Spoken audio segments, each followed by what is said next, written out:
So welcome everybody to our Careers in Biology panel. We are excited to have you here today. I am Sarah Legis. I am the Director of Alumni Relations for the SRJC Foundation, and we are thrilled to work with the Biology Club to put these panels together. We're calling them Bear Talks, so it's an opportunity for our alumni to come together and share their knowledge with our current students.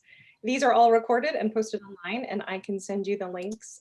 I'll put the links in the chat box for you. And I'm going to turn it over to Tenzing, and he is going to lead us through the introduction of the panelists and then fielding the questions.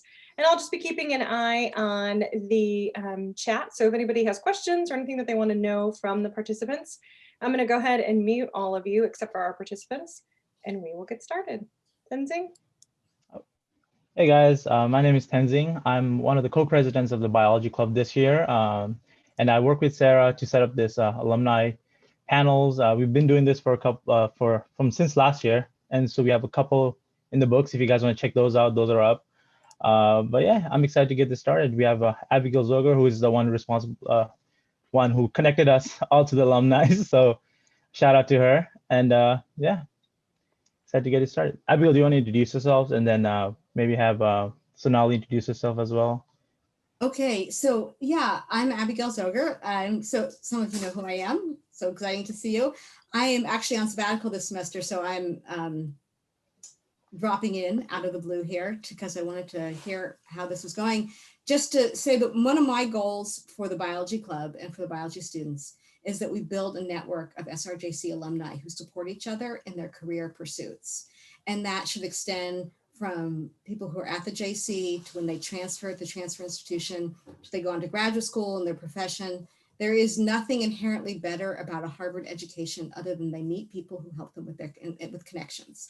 And all of you, we're going to see, you have an SRJC network that's made of really impressive people who are doing really impressive things. And we just all need to be able to support each other. So it's very exciting to me to see this happen. I was thinking maybe the Biology Club officers could introduce themselves, and then the people who are attending could introduce themselves as well and what their interests are. Excellent. And then we don't need to, and then the speakers will each talk. So turn it back over to you, Tenzing. Oh, okay, and then we have one of our Bio Club and officers, co-VP, Sonali. Sonali, do you want to introduce yourself? Sure, yeah. I'm Sonali. I'm co-VP of Bio Club. I'm in my third year at the JC. Leela says hi. That's my sister. She's also co-VP of Bio Club, and she just got home from work, so she'll be jumping on the meeting in a minute. But she tells me to say hi on her behalf. So yeah, it's really awesome to have like the founders of Bio Club here. Like this is a really cool thing that you guys started that's still going. Thank you. All right, so next we'll have, I think Abigail wanted the audience to kind of give just a brief introduction of themselves and just tell us their name and their major, just like, because in Zoom, it's very hard to build connections on a computer screen, and then after that, we'll have our panelists introduce themselves as well. Sahil, do you want to go up first? Yeah, hi, I'm Sahil. I'm in my fourth year at the JC. I've been part of Bio Club for what, like 2 years now, I think.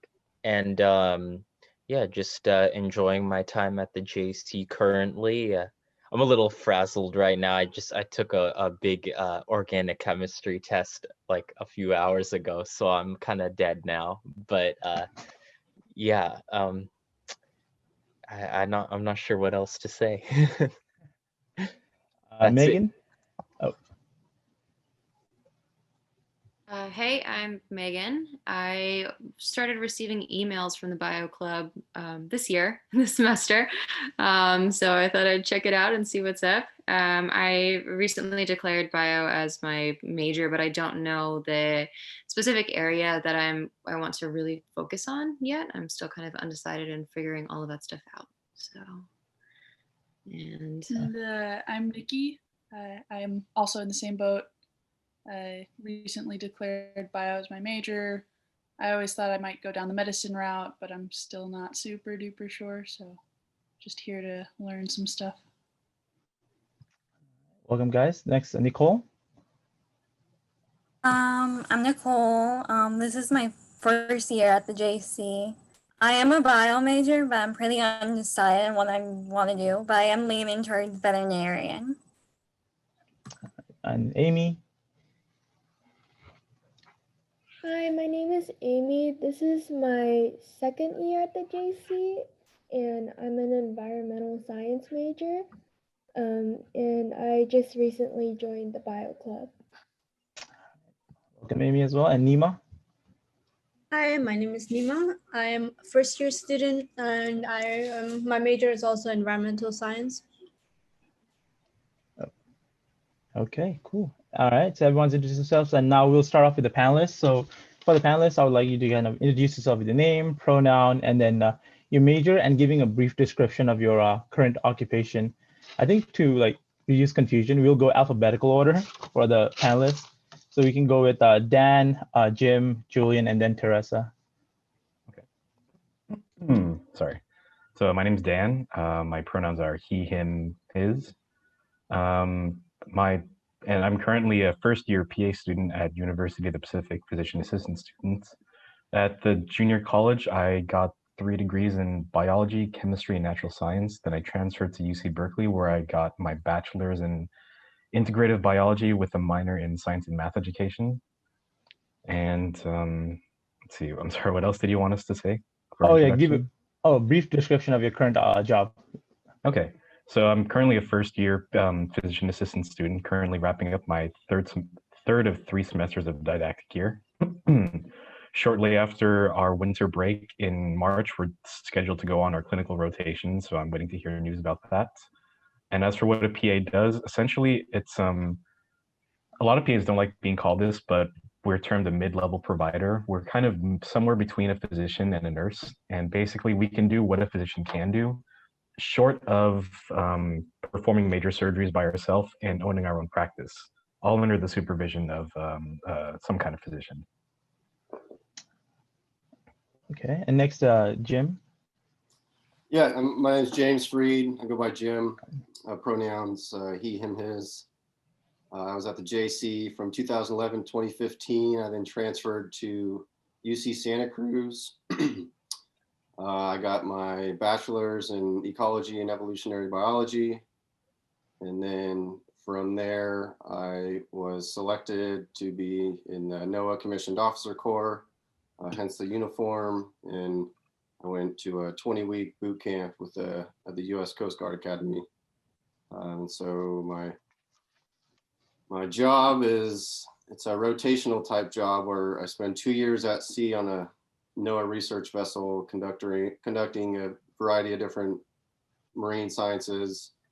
And then you kind of transfer to a 3-year land assignment, which could be in any NOAA office around the country. And I'm currently in Seattle with the Alaska Fisheries Science Center, working with the Marine Mammal Lab.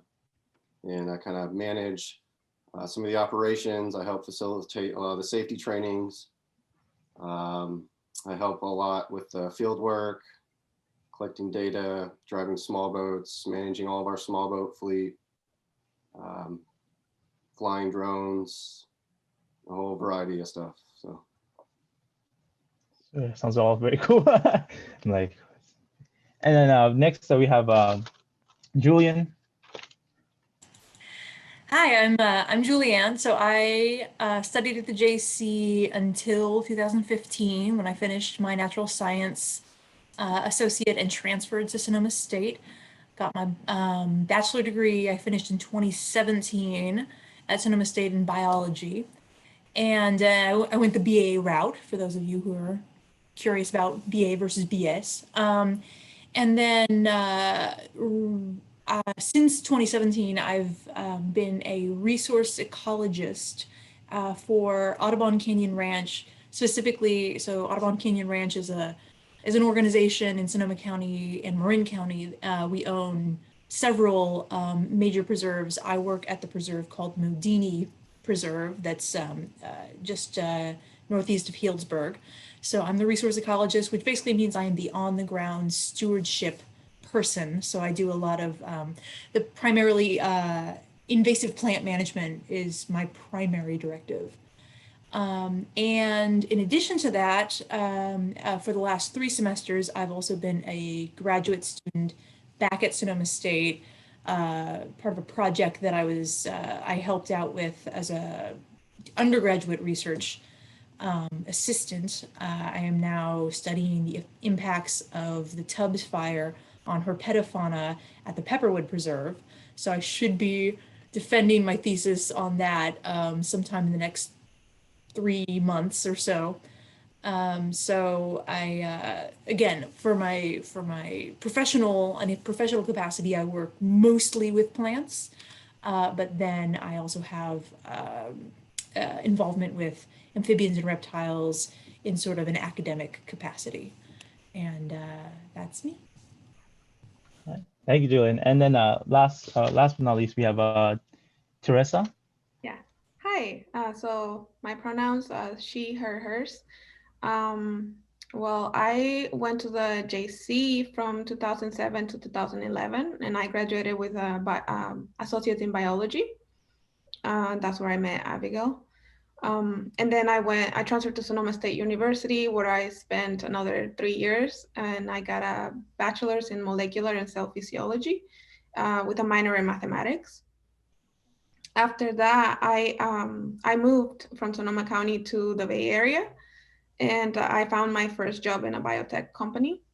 And I was doing mainly tissue screening for cancer patients.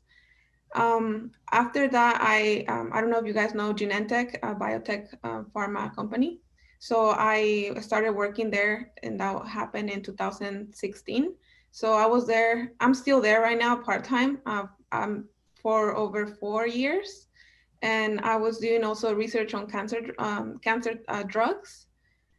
After that, during those 4 years that I was at Genentech, I decided to go back to school because I've been wanting to go into the medical field. So I wasn't sure yet what I wanted to do, but I wanted to do something related with cancer. So first I thought about med school, but then I said, it's a little bit too much work for me and too much money that I don't have. So I went to the CLS route, which was my first choice since I was 16 years old, which I put in the back of my head, but then, I feel like it was calling me. So I investigated about the clinical lab scientist program, and I took the classes, the prerequisites that I needed, and I applied and I got in at San Jose State University. And this happened last year in March 2019. So I started the program. It's a year program. I did my clinical rotations at Stanford Hospital.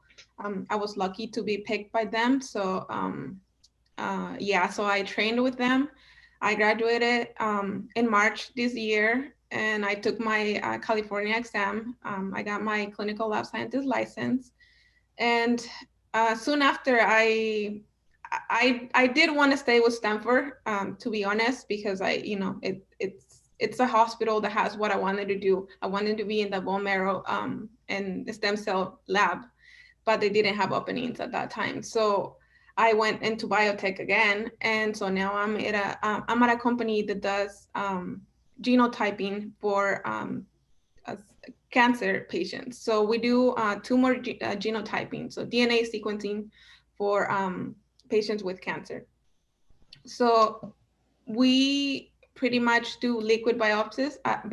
I don't know if you guys heard, but we're the first FDA approved company that does liquid biopsies. So we only use blood. We don't do tissue biopsies. So the only thing we need is plasma, and we do DNA extraction from that, and then we genotype the cancer, the tumor. And then from that, we help the patients and doctors choose the right treatment for their diagnosis. So that way it's more a targeted treatment than a general treatment. And so, yeah, that's what we do. And I've been with them for over 7 months, so I'm pretty much enjoying it. I love my work. Yeah. Thank you guys for sharing. So the first question I kind of have, and then if anyone has questions, please feel free to type it in the chat. I'll try to my best of my ability, or Sarah will to ask the question to the panelists. So I'll start with the first question that I have is, could you guys talk briefly about your jobs and what you guys do? Could you guys talk about some of the best or worst part of your job, for you guys? and then we'll start off with Dan, and then go down alphabetically. Okay. Well, my job right now is, well, I'm still a student. I went back to school to get my PA degree, and I guess the worst part right now is transitioning from being at school every day in class, especially doing our hands-on learning with our clinical skills, and transitioning now to me just sitting in front of the computer for 16 hours a day trying to study. And yeah, but thankfully our clinical rotations haven't been really delayed. In terms of what the bad parts of being a PA are, I'm not really sure because I haven't really practiced being a PA. There's some like legislative battles that we're facing, but that's kind of outside of the point right now. But I'll just say that I like school, I like going to school, and I like learning new things, but PA school is really wearing out on me right now. Oh, Dan, quick question. Could you like briefly go over like what kind of drawed you to being a PA or like towards a profession? Sure. So a PA is, we're physician assistants. We're kind of like 3/4 of the way between a nurse and a physician. So we're allowed to see patients. We're allowed to make diagnoses, to write prescriptions, even for controlled substances up to Schedule 2. We're allowed to perform minor procedures in clinic. The only things we're not allowed to do that a physician would be able to do is perform major surgeries where they would have to scrub in things like where you have to go under general anesthesia. And we're not allowed to run our own practice. What's a concept called OTP? It's being trialed out, especially in rural areas, but for now, that's part of the battle that we're facing, is trying to expand our scope of practice outside of just practicing medicine, things that a doctor would do just underneath the doctor's supervision. Okay. And then James, I'm sorry, it's just, and you can pretty much find PAs in any specialty, some more often than others, but yeah, it's one of the fastest growing jobs, I think, in America right now, or most desirable. So if you want to be a doctor, but you don't really want to deal with the hassle of being a doctor, then a PA or a nurse practitioner might be the right choice.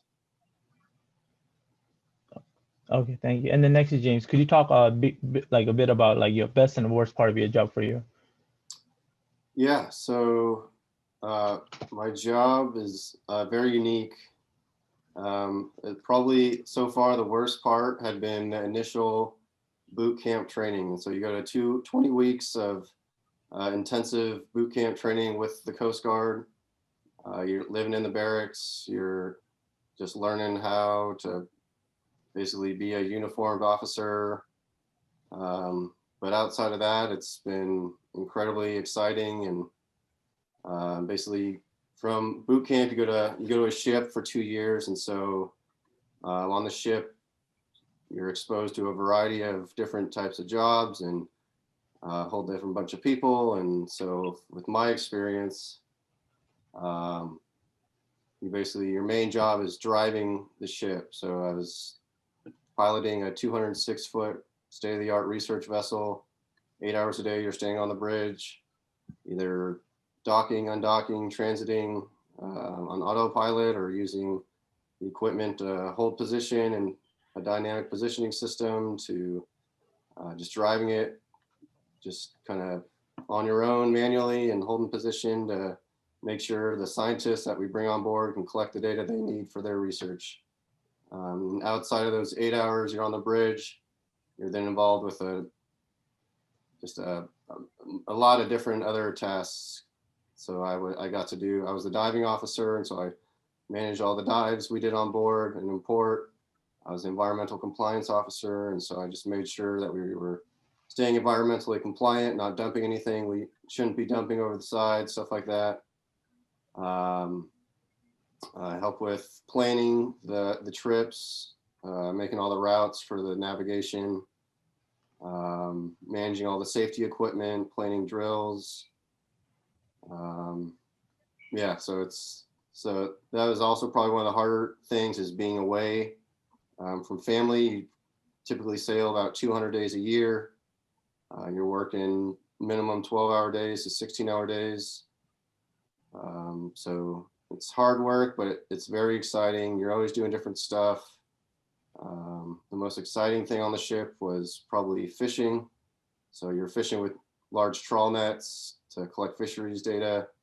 My ship specifically worked on the West Coast, and so we're mainly fishing for Pacific whiting, which is the largest fish stock on the West Coast. So yeah, it's a lot, very exciting. You get to expose to lots of different types of training. You get to travel a lot.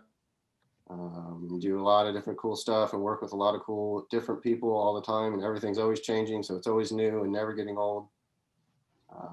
And then since moving to land, I shift from the ship to here in Seattle about a year ago. I'm now working with the Marine Mammal Lab, so it's awesome being home, having a place to kind of go home every night and sleep in your own bed and be with your loved ones every night. So it's hard to beat that. And then again, it's a totally different job now that I'm on land. I'm working with a bunch of different people, doing different research. Got my drone license, so now I'm flying drones, driving small boats. This summer I got to help out a lot in the field, and I actually got to biopsy gray whales up and down the West Coast from Crescent City to Straits of Juan de Fuca using a crossbow, taking blubber samples of whales, flying the drones over stellar sea lion rookeries to count the pup production and look for brands and tags. So yeah, it's always something different, always something new, and very exciting work for the most part, and not too much I can complain about for the most part. So very cool stuff. Thank you, Jim. And then next we have Julianne. Thank you. That was crossbow. That's amazing. So I just wanted to apologize. I forgot one bit of what Tenzing prompted me on. It's in my title, but I didn't say it out loud. I'm she, her, hers. So best part of my job is a bit of a double-edged sword. It's sometimes the worst part of my job and also grad school, which is that it's incredibly self-directed, which means I have a lot of creative control and I'm always learning things. So, you know, we're a preserve with only a few staff members. So I really have a lot of flexibility, and a lot of my judgment basically guides the work I do. So it took a couple of years to really wrap my head around what needs to be done as far as trying to contain the invasive species on our property. I learned a lot in the first couple of years, and I'm still constantly learning.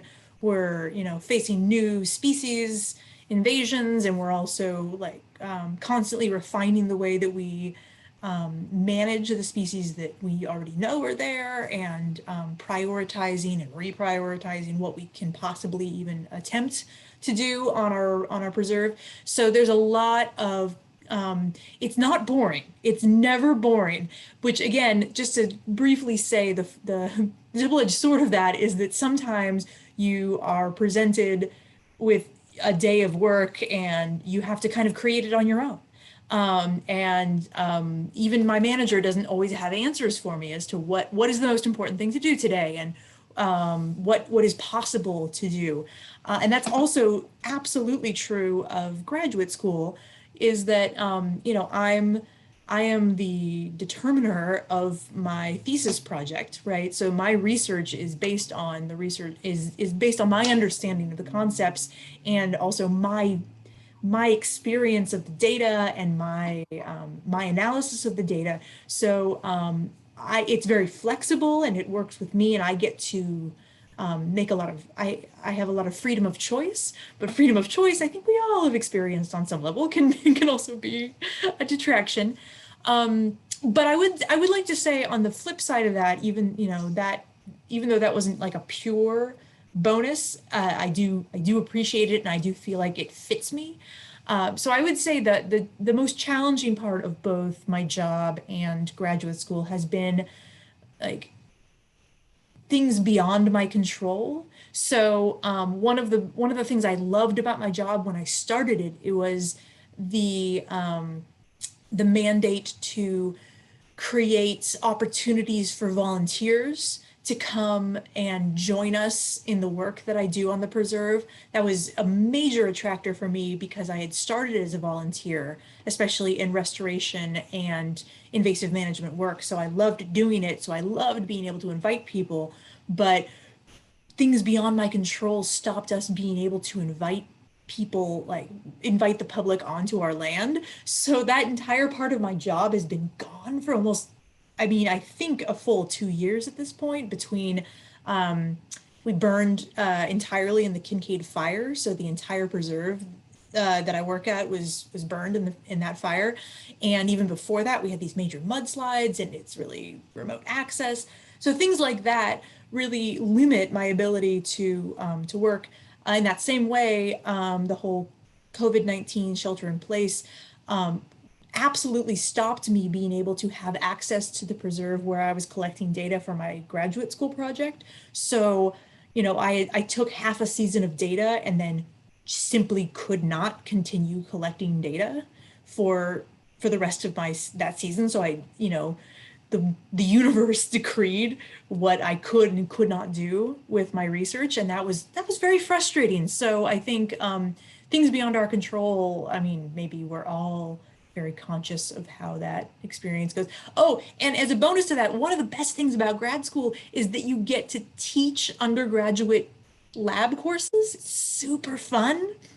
And I had to do that online, the same way that all of you undergraduates had to take classes online, which probably wasn't a plan of yours. So same idea, things beyond our control, whether that's, you know, global pandemics, or even, you know, simple things like mudslides or, you know, wildfires. These things all, you know, kind of shape our world and our jobs in ways that we don't expect and can't predict. So that has been a really difficult thing. That's, I think, some of the flip side of when you're working just directly hands-on with the natural world. The natural world is extremely subject to interruption. So that has been something that has been a part of my experience, but I wouldn't trade it. I love the fact, one thing that, you know, again, it took me years to kind of get the hang of even just the place where I work, because every season is different. And that's exciting, even though it's sort of intimidating as you experience it. All right, thank you for sharing. Next, Teresa, could you talk a bit about your best and worst part of your job? Sure. So I think the worst part is waking up early. I work in the early morning shift, so I'm up at 4:30 and then I leave the house at 5 because I have to start at 6.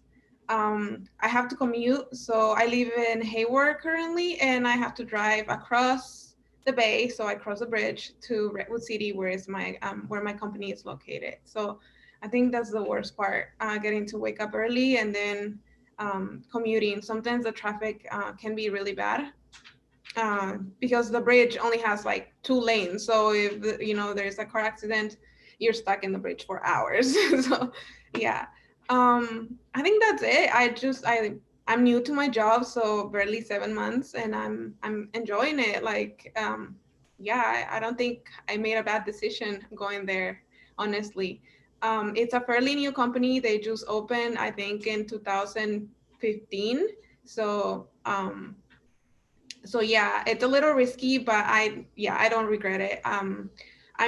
I chose that company because of the technology that they're using to do all the genotyping. So I was not familiar with any of the molecular instruments that they use. So I wanted to learn, because this is going to be the future. Like everything is going to be instruments. Like you're not going to do any manual work. So so I said, well, might as well go right now that I'm young and I want to learn. So we're like doing DNA extraction, and we don't do it by hand. We use the instrument. Everything is with the instruments. We run hundreds of patient samples a day using instruments, and we do next generation sequencing. So, fairly new technology to sequence all the tumors.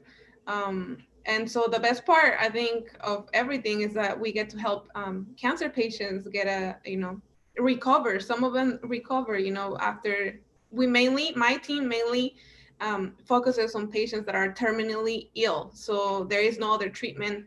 And so then we genotype their tumors, and then we find, a drug that might work for their tumors. So, and then every month we have a meeting and we get to hear a story of a patient that was already in hospice, and then they found this drug for them, and then, they're doing great. So just, getting to hear all those stories of cancer patients surviving when they had told them that they're not gonna make it. It's just great. So I just love what we do in my company. Yeah. Thank you so much for sharing. So kind of, I think you guys touched, I think everyone touched a little bit on this, is like talking about a work-life balance for your occupation. A lot of us, like, I think at least for me, it's a very important concept for me to have like a job where I can like work. I'm passionate about my work, but at the same time I have time for family and everything. So what's kind of like your work-life balance for you guys? In starting off with Dan, like. Yeah, so that's actually one of the big reasons why people switch from the pre-med path to the pre-PA or pre-NP path, is because when it's compared to a physician, the lifestyle of PA has a much better work-life balance. It's still not, it's like not leisurely. You're still going to work a decent amount and stay overtime, but you're not going to have to deal with all the overhead, a lot of the day-to-day that you would as a physician. And it allows a lot more time to just lead the kind of lifestyle that you would want. The only downside to having that work-life balance is, of course, not having the same kind of autonomy as a physician and having a lower rate of pay, but it's still a good lifestyle to lead. So I've heard. Like I said, I'm not quite there yet, but everyone that I've said that's a new graduate is they say good things about it. Jim? Yeah, so on the ship, it's very important to make sure that you do get some time away from work, because your desk is in your stateroom that you're living in, and the ship is basically the rest of your office. And so the only time I had off, I usually spent sleeping, which is very nice. Other than that, you just try to make the most of it with the people that are on board and enjoy your time together. And meal times are always a very special time on board, and you get to kind of relax for a minute and hang out with everybody together. But since being on land, it's much more relaxed. And I mean, you're back to a 40-hour work week, so just pursuing all the hobbies you can that you aren't able to fulfill while you're working at sea. And so that's kind of how I've been balancing my time, is I've picked up a whole bunch of different hobbies, and I've just been trying to enjoy my weekends and enjoying all the time off I have now before I have to return to the ship. So yeah, just finding that time when you can and making the most of it is the most important part. Then I had a quick question for you, Jim. Like, since you're on the topic of like, is there like a determined amount of time that you kind of have to sit on the ship, or is it just your your personal choice of how long you want to be on the ship versus on like land? Yeah, so the normal rotation it's a 2-year sea assignment. Some people end up staying a little longer, up to 3 years, but it just depends kind of where you're at and your qualifications, and if you get the right qualifications or if you have to stay and get some extra experience. But yeah, it's kind of typically 2 years at sea, 3 years on land. But there's also an aviation side to the NOAA Corps, which I don't know a whole lot about, but I believe those assignments are usually 2 years as a pilot, 2 or 3 years as a pilot, and then 5 years on land. So that's kind of like a set schedule. Okay, thank you. And the next, Julian, could you talk about your work-life balance? So I can talk about my personal experience, but I think I'd like to branch it out just a little bit more because, everything's very unique to each person. I find working for a nonprofit organization, it depends very much on the position you're in, and it depends, I think, clearly on the organization itself. So working for a nonprofit organization, you're already making a trade-off where they simply, they're usually funded a combination between sort of like government grants or private grants. So there is sort of what we call soft money, right? So grant money, which you have to constantly apply for on some level, and donation-based funding, right? So because of that, you almost always make a little less money just working for a nonprofit. So the good nonprofits will usually try to compensate for that fact by having a really nice company ethic, right? By having a sense of community and really supporting each other. So I can at least speak to my personal experience for the organization I work for, Audubon Canyon Ranch. We have fantastic people in the upper echelons of the organization who are incredibly supportive. And you tend to have, I don't know, I have found that really cool people work for nonprofits, people with really diverse interests, right? So you have people who are just passionate about ecology, but they're also like poets, or they're musicians. So from my experience, I can say that the organization is very supportive of that and will give you the flexibility you need to be a whole person. But another element of it is depending on what your job is. So I am sort of I'm a day worker, right? So I'm the resource ecologist, but I don't live on site at the preserve where I work. That is not true of everybody. We at all of our preserves, we have at least one person, in some cases more than one person who is on site at the preserve. They are maybe housed through the preserve. That's part of their compensation, is that they receive housing. And that automatically comes with this sense that, similar to what Jim was talking about, which is that like when you're on the ship, you never leave your workplace. And the same idea is absolutely true for my, my direct supervisor lives on preserve, which means she never really leaves work. And if anybody, is making a request to be on the preserve over the weekend, like she doesn't really get a weekend. It's very difficult to corral that work-life balance. That comes with the trade-off of getting to live on an incredibly beautiful preserve and having that be your place. But I guess what I'm trying to say is, depending on where you are in the organization and sort of the agreements you've made when you were hired, you can really be sucked into a vortex of your work-life balance being pretty difficult to manage. I have not found that, and I think some of that is to do with the fact that I am not a full-time, and I'm not living on the preserve full-time. So that's been important to me. But I feel like it's, especially because, when it gets dark, I have to go home, right? Like there's very little I can do in my job once the sun goes down. So yeah, my evenings are my own and I have that freedom. So I use it.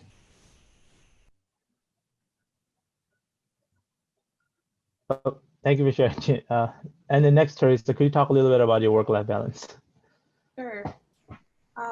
So I've been pretty lucky that all my previous jobs have been Monday through Friday, like 8 a.m. to like 4 p.m., just regular 8 hours. This time, since it's a lab and we receive samples, clinical samples, like 24/7, my schedule is a little different. I work Sunday through Thursday from 6 a.m. to 2:30 p.m. Which means that I have the whole evening, to spend with my husband. And I just got a puppy, so I have time to spend time with my puppy too.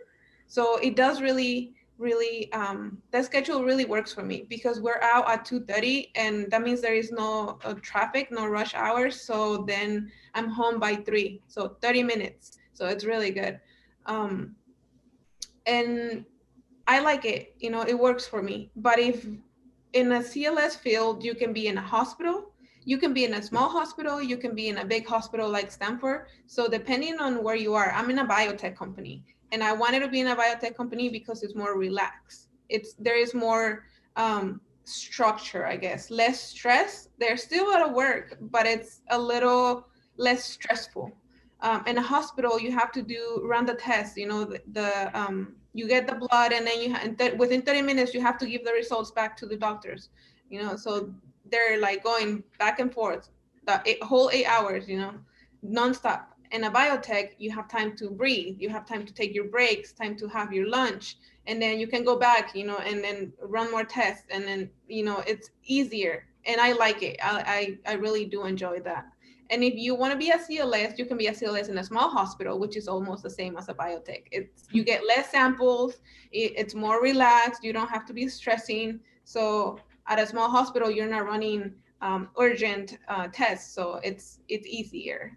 Yeah, so it depends where you are. And also, they pay me hourly, so 8 hours and I'm going home. But if you are like a supervisor and you're on salary, sometimes you do have to do overtime. So it depends where you are and what position you are too. So soon, you know, not soon, but eventually I do want to become a lab supervisor, so, or manager. And so I'm going to be heading that route. But meanwhile, I'm going to enjoy my 8 hours of work and coming home early and, you know, time with my family.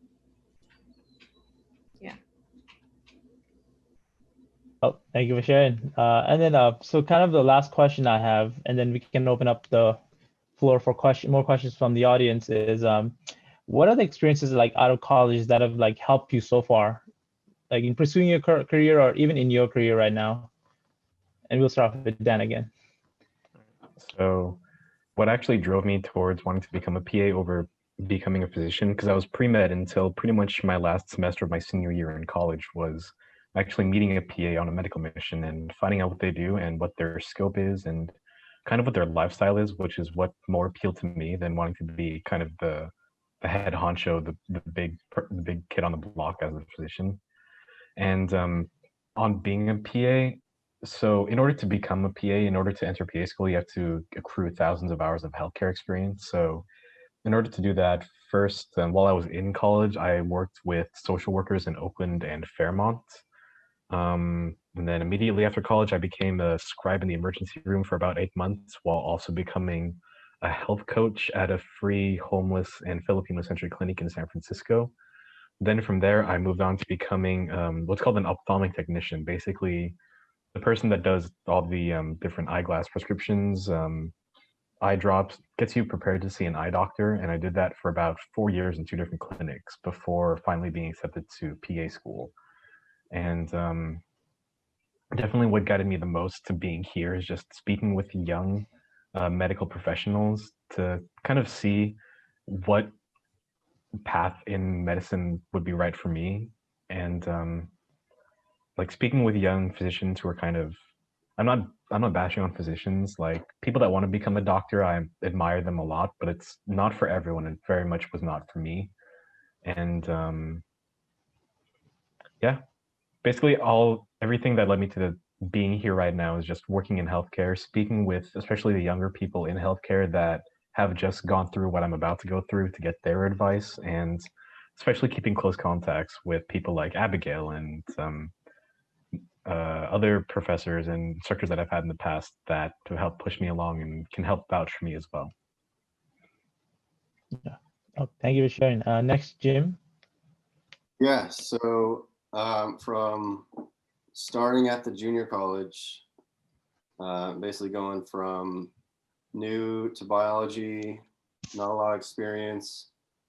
I really enjoyed being out in the field, and so I spent as much time as I possibly could volunteering. I volunteered at the Bodega Marine Lab for a number of years, and basically just volunteering with groups, meeting people, talking to people, just showing you're a hard worker and that you want to do more, and using that to get either a letter of recommendation or having someone to back you up, and then pursuing a new volunteership. And after having a few experiences of volunteering, I was then able to apply for internship programs. And the main one was when I was getting ready to transfer from the junior college to Santa Cruz. It's the NOAA's Office of Education undergraduate scholarship program with minority serving institutions. It's a sister program to the Halling Scholar Program. It basically provided me with 2 years of funding, 2 summer internships, research experience. I got to go present at some international STEM conferences. And yeah, just being exposed to all the different stuff and meeting new people and talking to new people. That's the internship where I eventually wound up getting on a NOAA cruise. And then I met a NOAA Corps officer and talked to him more. And then I found out that this female that I went to high school with, she was also a NOAA Corps. So I talked to her more, and I basically figured out that this is kind of what I want to do. It's out in the field, always doing something different.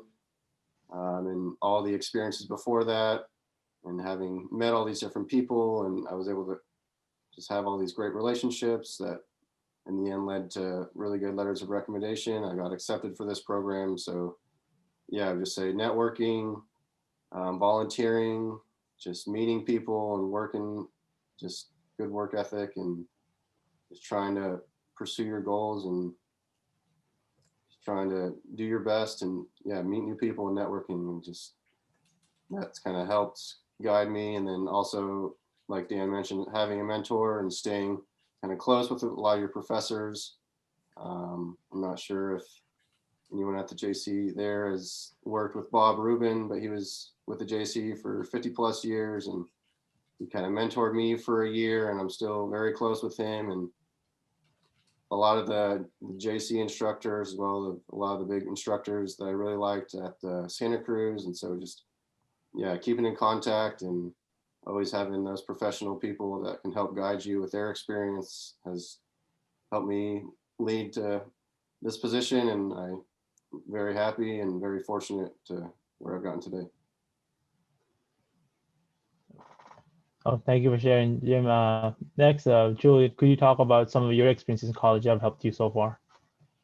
Absolutely, and this is going to reflect a lot of what both Jim and Dan have said. So Abigail was truly the person who started me on the get involved directly as a volunteer with local organizations train. So she hooked me up with Pepperwood. I worked with the phenology project at Pepperwood for a number of years, and that was truly what informed me that working in the field in a natural preserve setting was what I wanted to do. So that was really crucial. But even beyond, my self-knowledge, it also started me creating relationships with local organizations, and that became like sort of a campaign of mine. Once I transferred to Sonoma State, especially, I had sort of this pact with myself that every semester I was there, I was going to have a new internship or volunteer relationship with a new organization, right? So by the time I graduated, I had accumulated all of these things. And so because once you start, one, you rarely fully let it go. So I had a dozen fingers and a dozen pies by the time I graduated. And it just so turned out that one of them, which started with, I had a guest lecturer in one of my courses at Sonoma State, who on her way out, she sort of threw out there this idea of by the way, if anybody, has any experience with amphibians, I'm trying to find somebody to volunteer with me to help lead an amphibian hike. So I volunteered to lead that amphibian hike. And in that process, I laid the groundwork for the position I currently have. It was a direct line to getting a job.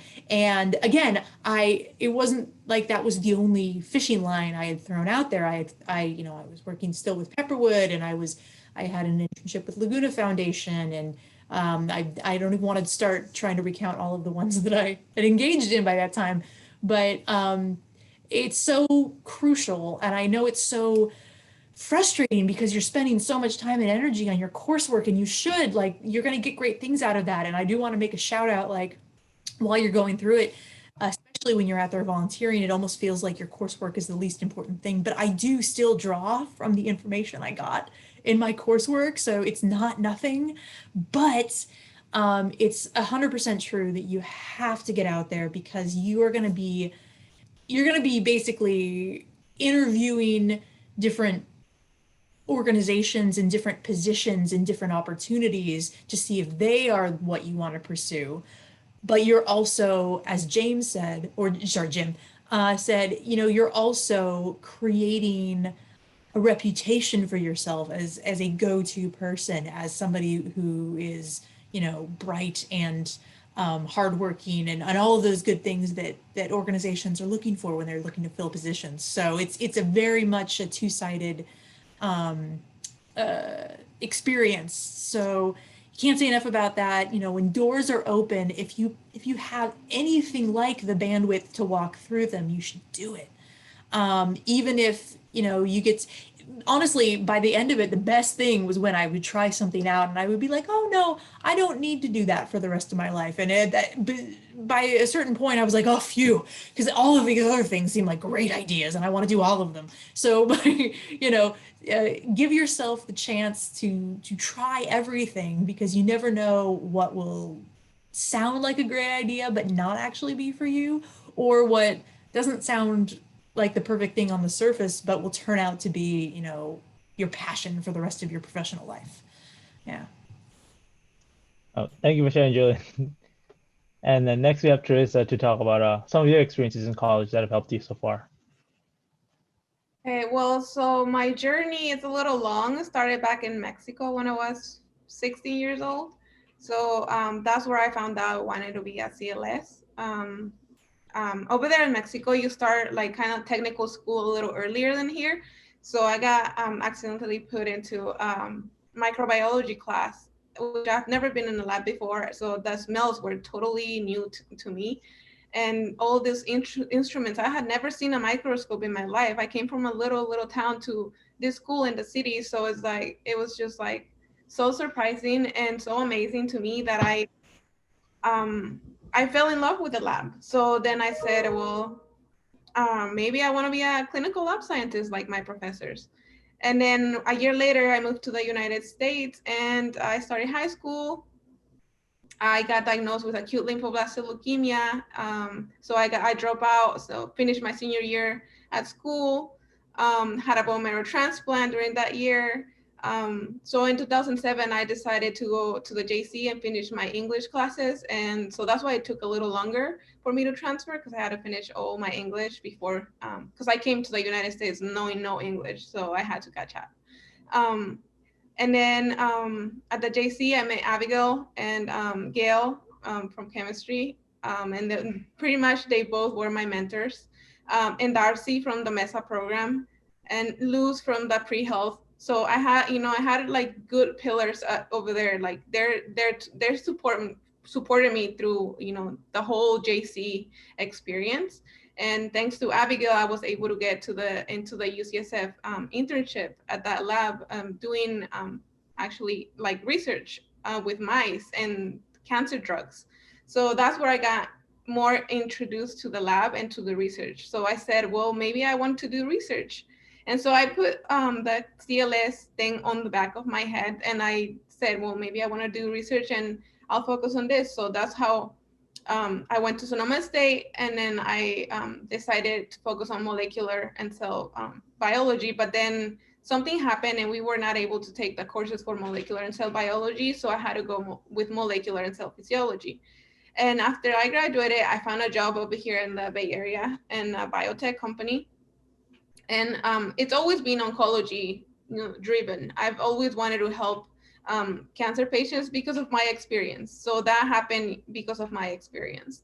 And once I, saw the biotech, I enjoyed it. Then I started looking for a better job because this company was a starting company, so it wasn't too good. And then I heard about Genentech, and I'm like, well, Genentech, that's the goal for everyone that wants to be in a biotech company. And I got lucky, and I don't think I got lucky. I think that thanks to Abigail and that UCSF was in my resume, I was able to get in there. And through my experience, I volunteer with Be the Match, with the Leukemia and Lymphoma Society. So every little opportunity that I had, I used it to volunteer. I tried different things. That's how I grew up. My network grew. That's how I know so many people, and a lot of people know me because I've volunteered with a lot of people. So I do recommend that. I think it's crucial for us to volunteer and help our community, doing what, whatever you feel like doing, but helping and socializing and knowing people helps. And they can write you a letter of recommendation. They can be your reference. So once at Genentech, I had time. My work wasn't too bad, so I told my manager I want to go back to school because I decided to go to the CLS route. So I took the classes, and then I got into the program at San Jose State University, and so now that's how it happened. So now I'm at CLS. Yeah. Thank you for sharing your story. Yeah, it's great. So I kind of want to open the question. I know it's a little late. I'm not sure if any of our panelists have like a very strict schedule where they have to leave. If you do, please let us know. But I kind of want to open up the floor for the floor for some questions. If anyone has any questions to any of the panelists, you can either type it in the chat, or if you want, you can just open up your mic and then ask them any questions you guys have.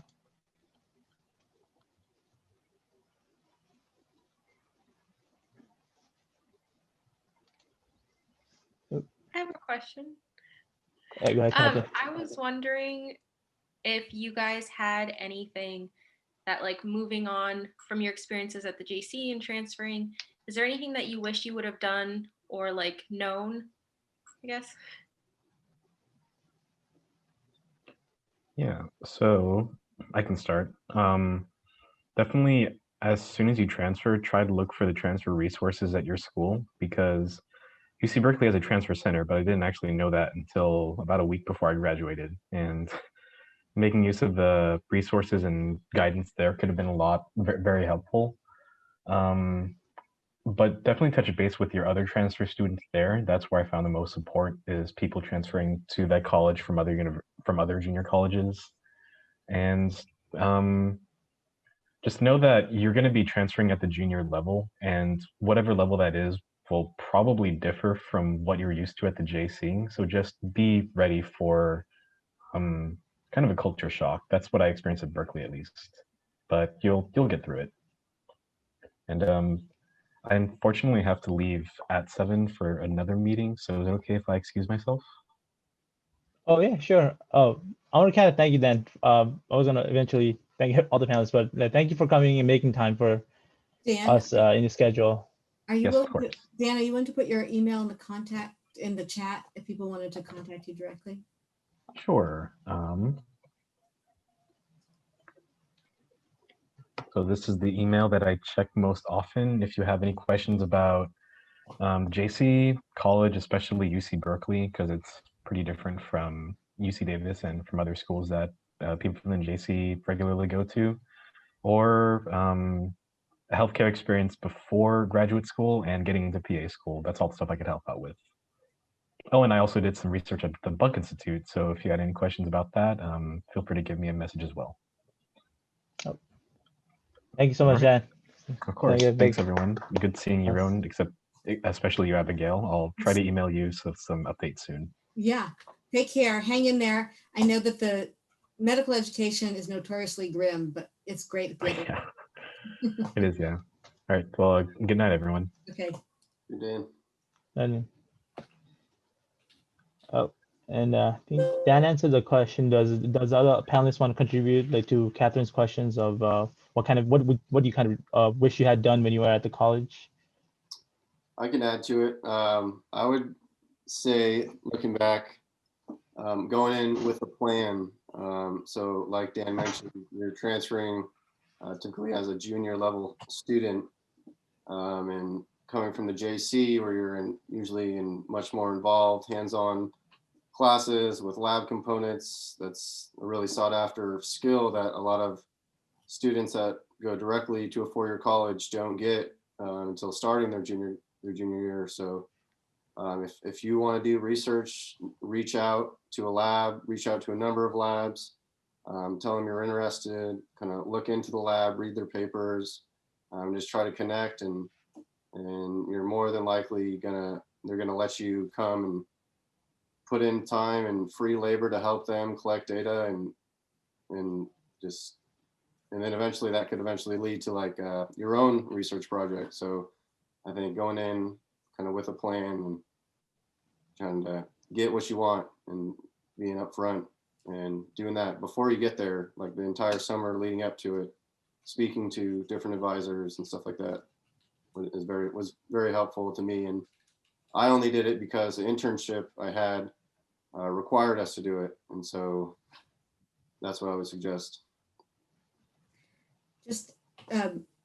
Just so you know, Jim, in the meantime, we've created a course at the JC. It's 1 unit. It's called Careers in STEM. And it's in the spring semester. And it teaches people how to do things like research the kind of work they like, how to write introductions. It's Math 7, STEM 7. It's the same course. And how to write introductions to people to get an internship at your transfer institution, how to do informational interviewing, how to generate internships. And then December 21st, pardon me, which is a little late, guys. There's going to be the Bio Club. I'll be doing a workshop on applying for internships, and we'll be doing it through Zoom. So I think that's our last meeting for the semester, where Abigail's going to be talking about like all the internships that or how to apply to internships and then the different types of internships. We usually do this every year, and it's generally really helpful because you get to learn a lot. Well, we always put on it like internships like the NOAA Corps that Jim got, and all these. These are for the big paid juicy internships for the summer that are very prestigious and lovely to get. And one of the ways to get those big fancy internships is to do what Jim did and everybody else did, is like little by little do lots of other smaller opportunities, and then your application looks better when you apply for the big star. And I think Bobby had a Julian. I wanted to add just briefly to like, what do you do before you leave the JC? I would say just appreciate the fact, here's a little perspective. The instructors at the JC are amazing. And one of the amazing qualities they have is that they kind of chase you down to like give you opportunities or to draw you into activities or opportunities. So appreciate that.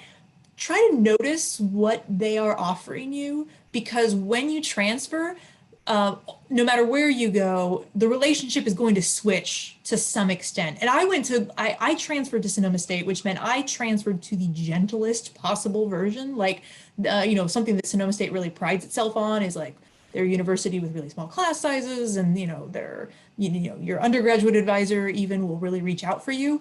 But the bigger the university, the harder it's going to be. Like, you will have to chase them down and ask them and promote yourself. So just be ready for that relationship to change when you move on to the 4-year.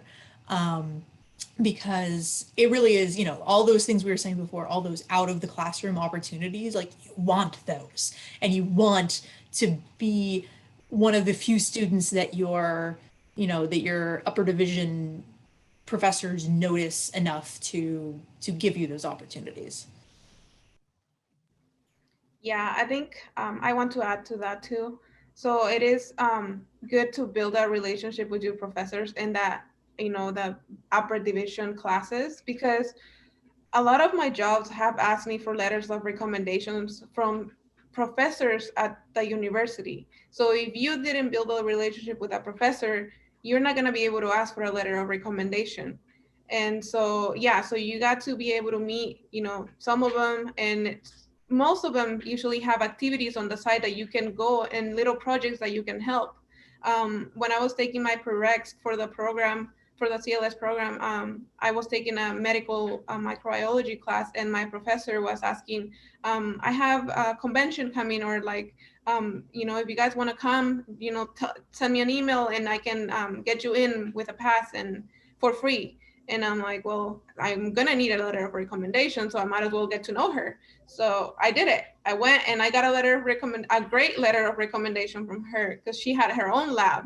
So, she knew me, but you also have to have a good grade, because she's not gonna help anyone that doesn't have a good grade. So make sure if you go with a professor that you have a good grade on, because otherwise you're not gonna get a good letter of recommendation. Another thing is to, if you need money for school, there is a lot of scholarships out there. To be honest, my whole JC in my whole 3 years at Sonoma State University were paid by scholarships. And I did not pay not 1 cent. I did not ask for not loans. So, you know, I got out debt free. And you can do that as long as you have good GPA and you have the resources and you have professors supporting you, you'll be able to do it too.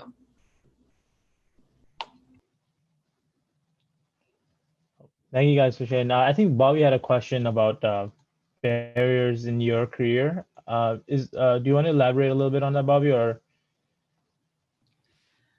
I see so many different careers in science that have a lot of barriers now, especially beyond COVID. So things like transportation or just accessibility to some of these opportunities. Like, what do you feel was a barrier that stood in your way that we might be able to either navigate around or maybe have creative ways as a workaround for those barriers that limited your options for these careers that you're in and that you've chosen for all the panelists? I can ask that question from my side. So to get into the clinical lab scientist program, it's a very competitive program. We only have 3 schools that offer the CLS program in the Bay Area, or actually I think in the whole north of California, which is UC Davis, UCSF, San Francisco State, and San Jose State. And UCSF is starting to get into, but they only get 1 student per semester, I believe. So it's really, really competitive. San Jose State University only accepts 22 students twice a year. San Francisco State also only accepts 22 students twice a year. And of all of those that apply, I think in my cohort, there were like 300 students applying to San Jose State University. And of those 300 students, only 22 were chosen. And to be chosen, I thought, because I had been out of school for like 5 years already, and I did not have no hospital background, I thought I was not gonna be chosen the first time because you can apply 3 times. But I think what helped me is all the internships that I had. I did the Leukemia and Lymphoma Society, which is, related with kind of like cancer patients. I did Be the Match, which is bone marrow, bone marrow, the program, the National Bone Marrow Donor Program. So, and then I did all my my research in my biotech companies and the UCSF research that I did. So I had a lot of experience that it was related kind of to the health care field. And also your letter of recommendations, because if they come from people that are, up there, and then they're from, my letters of recommendation came from UCSF. They came from, my Genentech, my manager. So you gotta know people. And so I think that's how I got in, because I know people that have masters, PhDs that have applied to the clinical lab scientist program and have not gotten in. So, your background has to do a lot with your, I guess how they pick people in my program.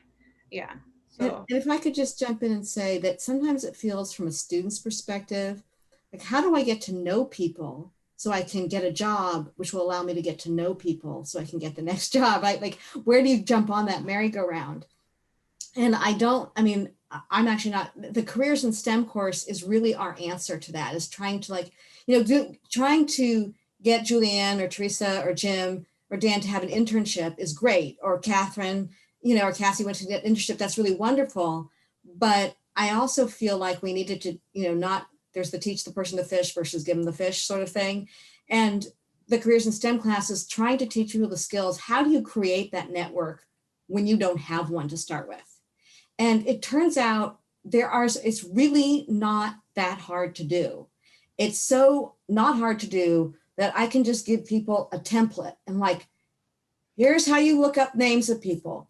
Here's how you email them an informational interview request. Here's what should be in the first paragraph of that email. Here's what should be in the second paragraph of that email. Here's what should be in the third paragraph of that email. Here's what you do when you're in the interview. Here's the like script of what, here's a list of 20 questions, pick 5 of them. And then when you do that, it turns out people are much more generous than you think. So I guess I want to say is that itself, is Teresa's saying you need to know people can feel like to overcome the barriers, still to be like, well, how do I get to know them? And the answer is we're trying to teach you that. And I feel like, and one of the other problems I think is that a lot of times people feel like they can't do the internship because they're working so many hours to support themselves and they're going to school. And so one answer to that is you'll see in classes like mine and Mas Imura's, we're trying to do course-based undergraduate research experiences where you're getting that internship-like experience in the class. But the other thing I tell people is if you could take one less class a semester and do an internship instead, you'll take you an extra semester to finish school, but you'll come out of there having taken a class that's directly related to how you get a job. It's like you took a course for free in how to get a job in your field. So I know that the work piece is just brutal for you guys because you're working so many hours, so many of you. And so you can't not work because you have to support yourselves often. But can you take one less class your first semester at UC Davis and do an internship? And maybe it takes you a little longer to finish college, but you come out with better, anyway. Especially at the JC, stay at the JC. It's awesome. Like you're not losing anything by extending your time there. I know it can feel frustrating, like you want to move on with your life, but it's fantastic, the opportunities that are there. And then I actually had something else other than just jumping on Abigail's fantastic backpack. What on earth was it? James, do you have something while I'm trying to recollect my thoughts? Yeah, so I could follow up with what Abigail was saying. And I mean, I had a full-time job and was a full-time student, and often my volunteer time was on my weekends. And so I can do some of the fun things that maybe some of my friends were doing, but I was able to drive out to the Bodega Marine Lab, spend hours out there with the graduate students that are working every day. And then, one thing leads to the next, but then that's when you start meeting people and then finding a new volunteer opportunity. And you're maybe working on the weekends a lot, but eventually it's going to pay off. And so, it was a large barrier to overcome, is getting that foot in the door initially, but it seemed like once you start, one thing leads to the next, and it kind of just snowballs from there, and your previous experiences start building on each other, and then you kind of start to figure out what you want to do. And but in terms of my job specifically, the biggest barrier is just kind of how competitive it is to get into this job, but also the requirements they have just with like health standards and fitness standards, and very detailed, in-depth background checks. That's very specific to this job. So the initial thing is just getting that experience and using any free time you can to kind of benefit yourself in your future. And I did pick up, and actually it does reflect what Jim was just saying. I do think actually considering physical fitness, like being like a lot of biology jobs require really physical work. So at least in the first couple years of your job, being able to being able to hike all day long or being able to dig weeds all day long, there can be a really physical component. So consider your body as one of your tools, right? I think, especially, ecology style jobs. I do think that there are people that would have liked my job, but maybe, just didn't have that level of sort of physicality. So that can be a thing depending on what kind of job you're at. Probably, a different section of biology wouldn't be as crucial with that.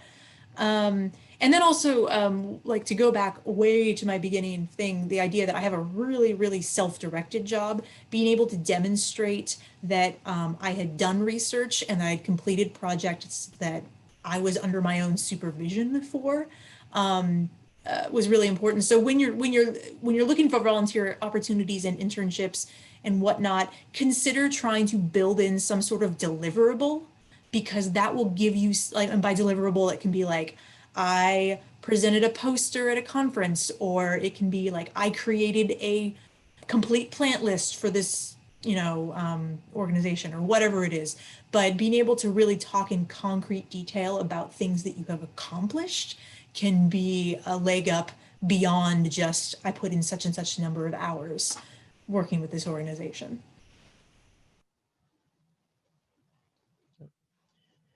Thank you guys for sharing. So I kind of want to quickly close it out a little bit, because it's getting past our like, it's very past what we're supposed to stop as. So and then, like, quickly, like, if anyone has questions, would you guys, any of you guys mind like them emailing you personally just to ask questions about your career path and anything? And then if you can send the email in the chat. I'll put my email in the chat, so if anyone has questions, you can email me.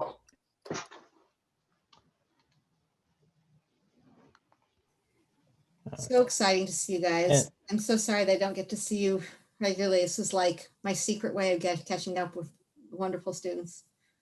Lure you back in to a Zoom meeting. Teresa, I think that was just to me. They'll all want it.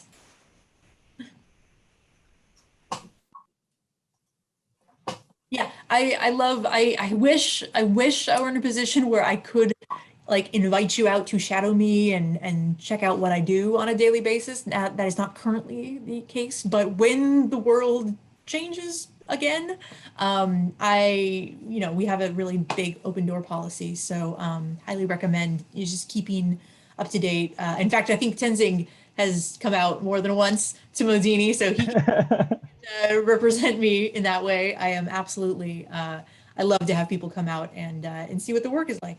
One of my favorite Julianne memories is going on a field trip, and we're driving up the tiny little road, tiny flat road out in the middle of the Modini Preserve, and we stop for lunch, and out of the bushes pops Julianne. Boom, she's hiked up there, and she gives a little presentation with flyers to give to the students about them volunteering doing invasive species removal. With an intern in tow, like dragging him up through the shrubbery all the way up the hill.